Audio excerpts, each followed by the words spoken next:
Welcome to Fundraising Stories with Female Founders. I'm Julia Elliott-Brown, the founder and CEO of Enter the Arena. I'm a serial entrepreneur and an expert in raising investment and business growth. Our mission at Enter the Arena is to empower female founders to fly through pre-raise and investment and onto the exponential growth of their business with investment expertise and business coaching. Here we share the stories of inspirational female founders who've raised investment to inspire you to do the same. You'll hear their honest accounts of what it was really like to secure funding, the highs, the lows, and the challenges they experienced on the journey. And along the way, we'll discuss top tips for how you can be successful too.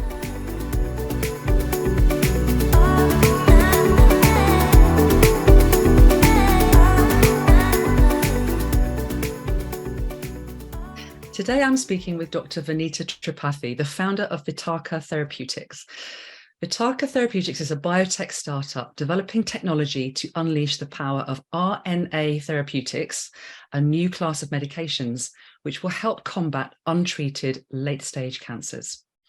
Now, Vineeta founded the company in 2021 after working for over 15 years in drug development in major pharmaceutical companies. To date, she's raised £800,000 from angels, VCs, and through grant funding. Now, I'm not even going to attempt to explain exactly what Vitarka Therapeutics does because I'm absolutely sure that Vineeta will do a much better job of it. So let's meet Vineeta and find out more about her innovative biotech startup, how she's raised funding to date, and the challenges she's overcome along the way. So welcome, Vineeta. Thank you very much, Julia. And that was a staggering, impressive introduction. It was really good to hear about Vitarka from someone else. So as you described, what we are doing is we are unleashing the power of RNA therapeutics. So one thing that COVID-19 has taught us that mRNA or RNA therapeutics have the power to bring drugs into the market. However, for late-stage cancers, this has not been translating into clinic because of two problems. The existing delivery technologies cannot target to the tumor, and those which do target, they cannot release the RNA into the cytosol. So let me give you a brief analogy. Say you've got a glass vase, which you want to send to a friend. For this, you need to protect the glass so that it doesn't break in the postage, and therefore you need to wrap it with bubble wrap. You need the right postal address for your friend's house, and it needs to be delivered inside to the recipient. RNA is like the glass vase. It needs to be protected. That is one of the elements of our technology. The right postal address is the cell surface targeting that we do specifically to specific tumor cells. And then the delivery to the recipient is what our technology does by forming pores in a subcellular compartment. It delivers the RNA into the cytosol where it's required. So that is what we do. The benefit of our technology is that we deliver up to 80% of the cargo of the therapeutic into the cytosol as compared to less than 1% that current technologies can achieve. So that's a significant improvement. Wow, that's incredible, 80%. And I do understand it now. Thank you. I'm hoping that my glass vase is not broken when it arrives through the post. And can you tell us what RNA stands for, so that for us uninitiated? So RNA stands for ribonucleic acid, and basically everything that we see in our body, so the color of my hair is because of a protein that makes my hair black. However, that protein's information is held in a DNA, which actually then transcribes into RNA and then into the protein. So the current therapeutics, almost 80% that we have in all the different diseases are either small molecules, which kind of work to bind to this protein and make it function the right way, or as antibody therapeutics. However, what RNA can do is go back down to the original signature, which makes the protein. So it is almost a long-term, once and done type of therapeutic that you can achieve rather than having to take multiple injections. Wow, impressive. So, okay, how on earth did you discover this? What was the kind of, where were you? What was happening? How did you come across this whole new technology? So my work previously has been in big pharma, and I really enjoyed all the job roles that I've done. And I then stumbled upon and identifying new targets for developing therapeutics. And the way the pharma world is changing is that there is a lot more innovation that's happening outside of pharma, in academic labs, in SMEs, and the startup ecosystem is really booming. So I thought, let's set myself a challenge. I was too comfortable in my pharma job. Let's set myself a challenge, start a company. And initially, we actually got started with developing the RNA therapeutics. Very quickly realized that delivery is actually a major problem. There are loads of companies who are developing the RNA cargo, or the payload, as we can call it, but very few who have delivery technologies. So this was a major problem in the market, a major bottleneck as to why drugs are not reaching to the patients. My background from a scientific perspective has been developing delivery technologies. So this is where I thought, why not put the knowledge to use and bring drugs to the untreated patients? Amazing. But what made you want to actually set up your own company? Had you always dreamed of being an entrepreneur, or was it about having more control, or was it about making more money instead of being salaried? What was it that drove you to that? So money's definitely never been a motivation. And one of the things is great is that this is what the team believes as well. We know that the money will follow where there's good science. So the motivation was science. And I would say to some extent, I did feel that in big pharma, good ideas can sometimes be lost.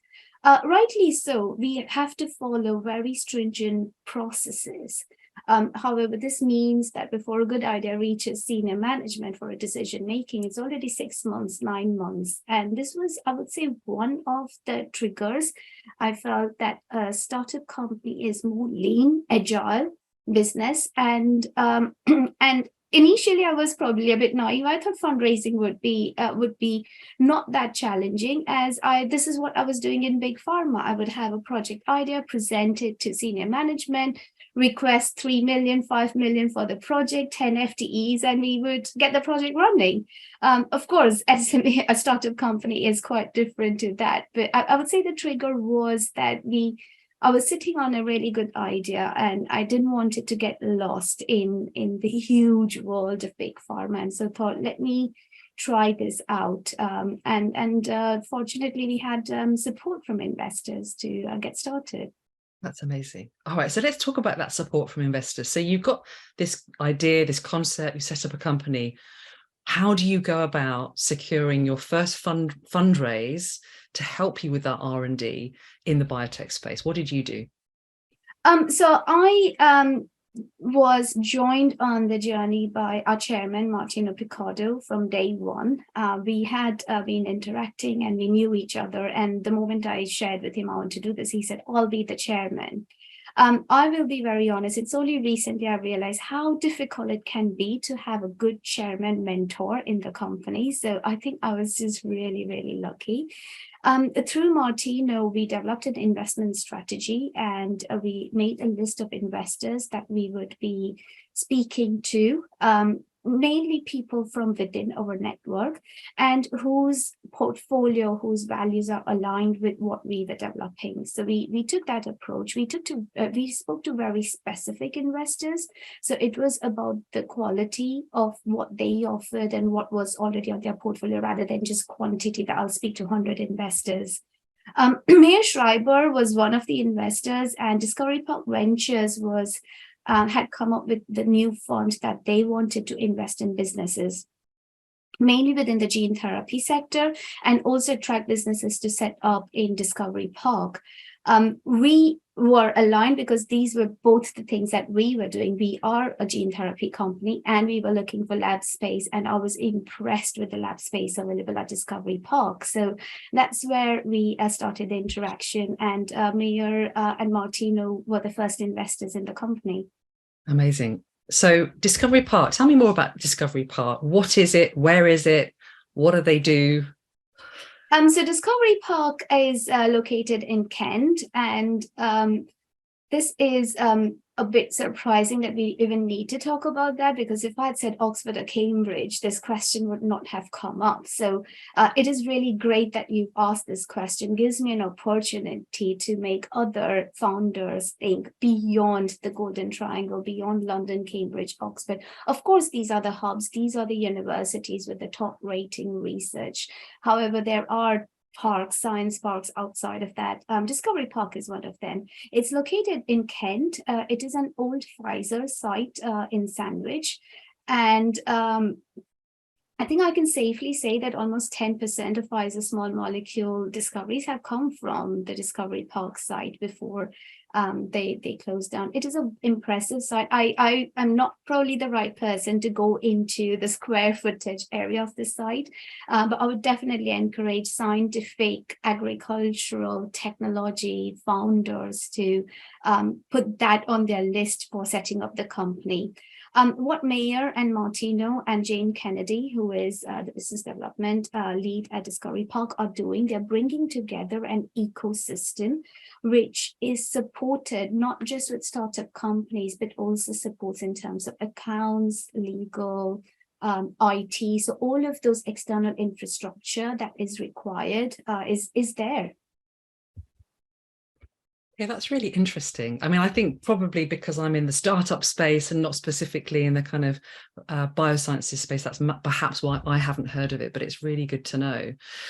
And when you were having those conversations with Discovery Park Ventures, you know, what kind of challenges did you get from them around your proposition? Where did they test you on whether this was an investable idea? So the one thing that they did not test me, I'll start with that, is the team. Mayer and Martino truly believed in my abilities to bring a team together, and we have a really strong team. And the core expertise of the team is to integrate and bring in a network. So that's one thing that they didn't ask me much about. The science is something that we delve a lot on. And this is mainly because the way I was telling the story was too scientific. I was too technical. I am a scientist in my heart and soul, even though I'm a CEO of a company. And I think the moment I was able to break down the science with an analogy, just like I did today, it just was like made sense. I guess that was probably the only thing. I think the second thing, and this is not a challenge I had from Mayer and Martino, but I have had from a few other investors, is that we are not a spin-out company. So it's difficult for them to understand, where are we rooted? Does this team really hold the credibility? But I think since we've had Mayer and Martino on board, that credibility has come in because of the confidence they have shown in me as leading the company, as well as within the team that we have brought together, has really brought in that credibility. Yeah, I mean, team is so critical, isn't it, that early stage, because you're the ones that are going to take this forward and make it a success, especially when you're just at idea stage. If you have an idea but no team, that's going to be quite challenging. So very clever that you had that team around you. Okay, so what did that initial funding enable you to do then, Vineeta? So it's quite a small amount of funding to start with. I think it was 150,000, wasn't it? How far does that get you in the R&D world? So not very far when you're doing therapeutic development. However, we've used a very smart approach. So along with that funding, we also got support from University of Hertfordshire's European Regional Development Fund, which is a European grant funding. So we were able to hire a postdoc at University of Hertfordshire to do some pilot proof of concept work. So instead of going into a full-blown big pharma-like project, we broke down the technical plan into smaller chunks, and we generated our proof of concept data. And along the same time, we also started continuing applying for grants. We have received another Innovate UK grant, which has obviously progressed the technical plan even further. And we then applied for accelerator programs. So being selected on the Shauna Sullivan's IndieBio program, which is a New York-based program, has really given that impetus that the rocket's now flying. We've taken off even more. At this point in the podcast, I just want to take a quick moment to talk with you directly about something that I think is really going to help you if you're thinking about raising investment. One of the favourite parts of what I do is talking with the amazing female founders on this podcast, hearing their success stories that honestly inspires me to do what I do. Now, the unfortunate truth is that when it comes to raising investment to grow and scale our businesses, the success stories of women are far and few between when compared to male founders. Call it what you want, but we are calling it out. My brand new book, Raise, The Female Founder's Guide to Securing Investment, applies the thousands of female founders' experiences that I've worked alongside, combined with the 5 key steps to raising investment that I teach our clients at Enter the Arena. And it's specifically tailored to the female founder experience. The reason I wrote this book is to help level the playing field for you, providing you with all the vital information you need to know before, during, and even after securing an investor. So my fellow female founders, it is time to armour yourself, get clued up, and get your business taking flight. You can get the book on Amazon, just type in Raise, The Female Founder's Guide to Securing Investment, and you'll be able to find it there. Right, back to the podcast. So why the USA? Why do an accelerator program in the States? Is that because there wasn't anything appropriate here in the UK? Or is it that you want to, quickly progress your business into the States? So there are lots of options in the UK. The ecosystem is really fast and growing. However, it is not a hidden fact that there is more investment that happens in the USA, and there is a more risk-taking mindset. So early stage company, especially therapeutic company, yes, it is a high risk, but it is a high reward. So as compared to another company where you might get a 5x return, you can get a 300x return on exit. That was one of the reasons, but the main reason for joining IndieBio is the expertise of the team and the huge network that we could tap into.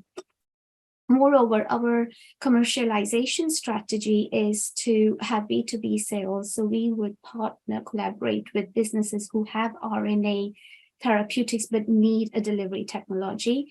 And most of these are based in USA. So for us, we realized early on that it would be really good to start having a footprint in USA. We are not moving our operations completely there. We still continue to operate in the UK. Tapping into IndieBio's network, getting that really strong support from them, and starting to develop a footprint in USA while retaining our operations in the UK. That was one of the reasons. I'm really proud of Vitarka's team for what we have achieved. We are the only UK company on IndieBio's cohort. So that's a really proud moment for us. I bet, really impressive. I mean, and it's interesting you talk about how about this thing about commercializing what you're doing. You're a scientist by background, as you admit. So taking, there's one thing kind of developing a solution, but another thing taking it to market. How have you convinced investors that you could commercialize what you're doing, which at the end of the day is what investors are looking for? Yes, so the team, we have Peter Simpson, who is the ex-CSO of Medicines Discovery Catapult in the UK. He joined us in the summer. And I think since him joining, our commercialization strategy, our route to market strategy, which already had shape and form, but it got really refined. So Peter was one of the triggers. Also, last year, we were selected on a reactor program, which was delivered by Discovery Park and Uday Phadke Sam Dodds from Triple Chasm model. And we used that Triple Chasm model. We really got into what's the market analysis, what's the gap in the market, what are our distribution channels. And all of this really, really helped us think and define our commercialization strategy. So yes, I'm a scientist. However, I do have a commercial expertise in terms of developing a business case, knowing a target product profile, what would the market look like, etc. But the reactor program and Peter's joining, that kind of really refined and streamlined a route to market strategy. Your team sounds so instrumental in all of this. And you've managed to attract some really incredible people at a very early stage. How have you managed to do that? I would say just by being who I am. And from the very get-go, I have been on the lookout for people who share my passion. I'm really passionate. This is like our baby. We want to get this into the market. We want it to grow, but we want it to grow such that we are giving it back to the society. And everyone who has joined me on the journey are people who share the same passion. So yeah, I guess just by being myself, you know, they shared the vision, they bought into the passion, and they want to work the way I'm working, really hard, persevering, not giving up. We are all resilient people. We, you know, on no means we'll do this again and we'll get better at it. So I guess that would be it, you know, just being who you are. Yeah, and that passion and that resilience, those are such important qualities, aren't they, to be successful as a startup. So let's change tack slightly here. I mean, I'm really interested to know your perspective about whether you felt conscious of your gender or your ethnicity as you were going out to raise investment. And I'm really interested to understand that in the context of your industry, because I don't know whether there is a good gender balance in your industry to start with. So I'd love to hear your views on both of those things. Yeah, so I would say the answer is yes and no in terms of a fundraising journey. So my work, actually, I started in academia and then moved to big pharma. And both of those places, there's always a lot of talk about gender bias. So in academia, the gender bias happens where women are able to get to a certain position, but cannot progress beyond to, say, a professorship or being a head of the department. In industry, it's slightly different. Even when you are able to progress to a leadership position, which I fortunately was, there is a disparity when it comes to salary, compensation, and several other things. In the fundraising journey, I would say 90% of the investors I have engaged with have looked beyond my gender and ethnicity. However, there were that 10% who made me realize I'm brown and female. So being in a professional world for 20 years, and this was a major shock. I've never actually related myself as being a female or a brown leader. I'm a leader. That's it, you know. I don't need to be labeled, but definitely I did feel that, you know, there were more questions asked. There were more things about where do you come from? And I'm like, I come from the UK. I've been here more than half my life. Yes, I do have a different accent, which is probably not going to go. So I did suddenly see myself in the mirror, and I felt I'm not just a leader, I'm a brown female leader. Part of this, I think, is also embedded in the fact that 95% of investors are male. I have to date spoken only to 5% female investors. And I would say that, you know, the number of investors we've spoken to is very slowly getting into 3-digit numbers. That is a substantial disparity in the investor world in terms of gender that exists. But as I said, 90% have looked beyond my race, gender, and just looked at the science and the commercialization strategy and the team. I mean, it's interesting when you compare the world of academia and the world of being in a big corporate compared to the world of investment.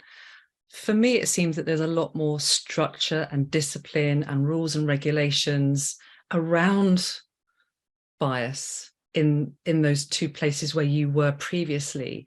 That my sense is that doesn't exist enough in the investment ecosystem. So people can behave in ways that they want to without any accountability usually. And I think that's part of the issue. But I'm also encouraged to hear that you've actually found only maybe 10% of your interactions did make you feel conscious of your gender and ethnicity. I mean, you talk about kind of questions that you got asked which made you feel that. Can you remember any specifics around that? What exactly was it that made you feel perhaps you were being treated a little differently? Questions around the science, questions around my ability of being able to execute the science. Not going on to brag about myself, but I have 13 patents. I've published in several eminent journals like Science, Nature. I co-discovered a gene called TDP43 mutation. Now an entire disease is known by that, right? And that's impacted 50 million patients worldwide. Still being asked very granular questions about, can you do this assay? Are you sure you are doing the right thing? Was a bit like, really? Do I have to explain that? I think the other part was in terms of, can you balance it? And I was like, with what? Because there is this unspoken definition, you are a woman, you are a mother, will you be able to have it all? And my response is, why do I need to have it all? My husband, who is also father, doesn't get asked that. So I think that's those were the kind of challenges. And I think the commercialization was another question, because how could you understand numbers? I'm like, but it's a numbers game. If I'm fundraising and if I'm expecting someone to put trust and belief in the company, in me and in the team, give me $500,000 or £500,000, then it is my responsibility. I'm accountable to make sure that grows from 500,000 to 10 million to 20 million. So if I didn't understand numbers, I wouldn't be presenting. I wouldn't take on that task to myself. So I think it was, can you deliver on the technical aspects? Will you be able to do it all? Do you really understand the numbers you're talking about? It was around those specific sections. Your credentials are clearly very impressive. It's interesting, actually, before this interview, I was talking with your PR team and they sent over some information about you. And interestingly, none of those credentials were in your bio. And now I know about these patents that you have, that you've created and own, it raises your level so much more. So I think getting that stuff up front is so important. And I'm glad you managed to deal with those questions with investors. And again, the question of balance is an interesting one, isn't it? Even when we don't get asked those questions directly, I think sometimes there is that unconscious bias, which is sitting behind an investor's thought process. They may not ask you the question directly, but they may well be thinking it. And we will never really know that. But it's something we have to keep fighting for and question, I think, when people ask us those questions. As you say, they don't ask them of the guys. So, I mean, what do you think you would do differently if you could start your fundraise again?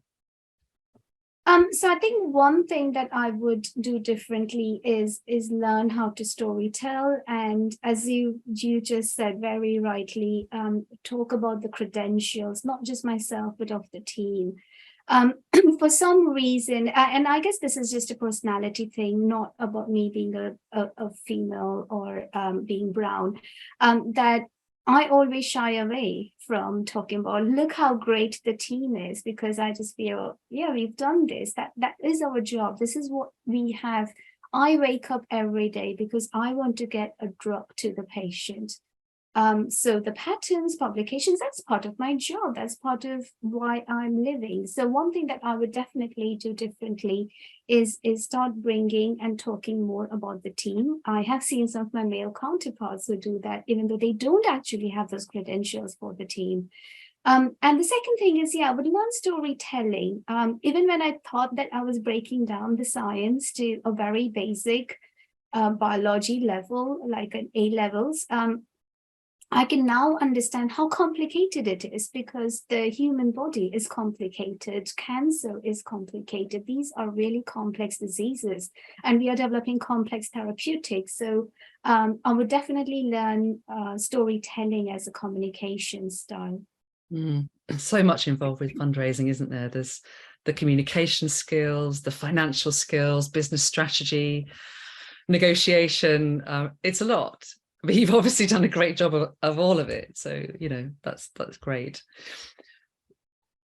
What do you think we could be doing in the industry to get more female founded businesses out there? What do you think needs to change?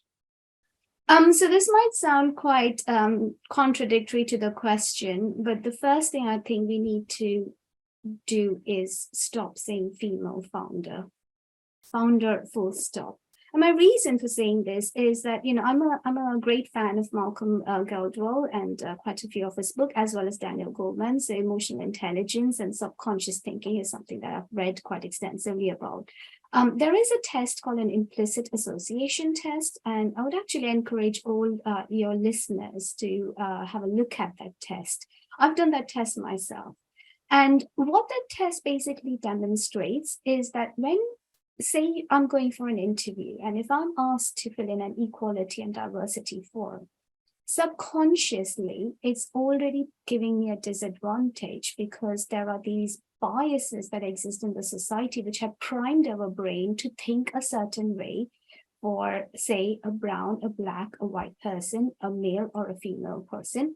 And therefore, it would already put me at a disadvantage. So the moment we say female founder, and you go into a pitch, subconscious, at a very granular subconscious level, you've already put yourself at a disadvantage because women are expected not to be confident. You're expected to be that mother who is at home. You're expected to be the person who is shy.